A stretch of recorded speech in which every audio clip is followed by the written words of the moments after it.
And on this Thursday, January 8th, 2026 edition of Newsmakers, Philip Yancey has admitted to having an extramarital affair with a married woman for 8 years, with a best-selling Christian author announcing that he's stepping away from ministry.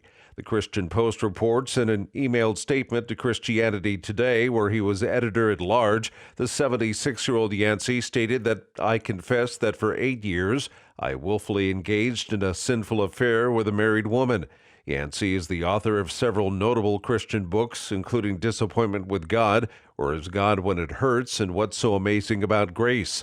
A journalist by profession, Yancey wrote for Campus Life and later for Christianity Today, eventually becoming the editor-at-large for the evangelical publication.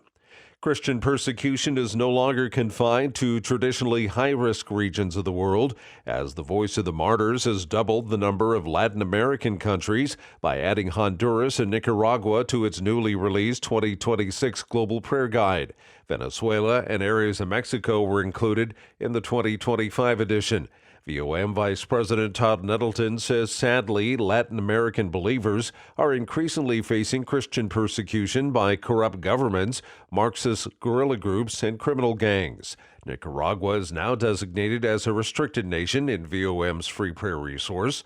Honduras was also added to the 2026 Global Prayer Guide as a monitored country. Venezuela continues to be in that category as it was in 2025.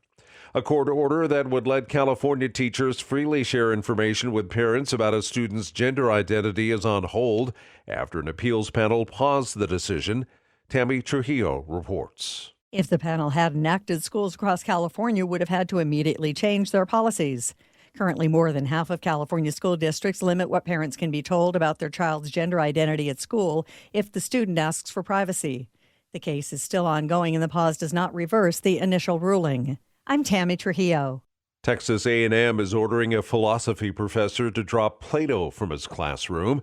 The university told Professor Martin Peterson to remove the Greek philosopher and other readings from a course on contemporary moral issues, citing a new Board of Regents policy limiting discussion of race, gender, and sexual orientation.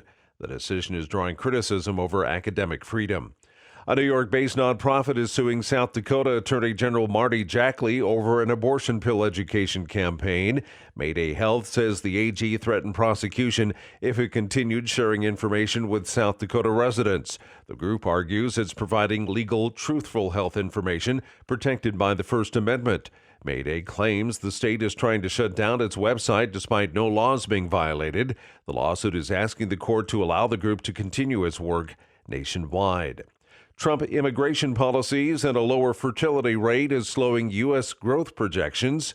Donna Warder reports. The Congressional Budget Office says in 30 years, the U.S. population will grow by a smaller number than previously thought.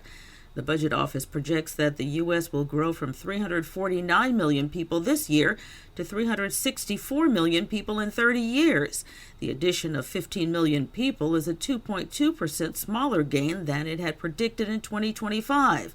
In September, the Budget Office issued revised demographics showing that President Donald Trump's plans for mass deportations and other strict immigration measures would result in roughly 320,000 people removed from the U.S. over the next 10 years. That means that Social Security and Medicare will be under increasing pressure, with even fewer than expected people in the labor force paying taxes.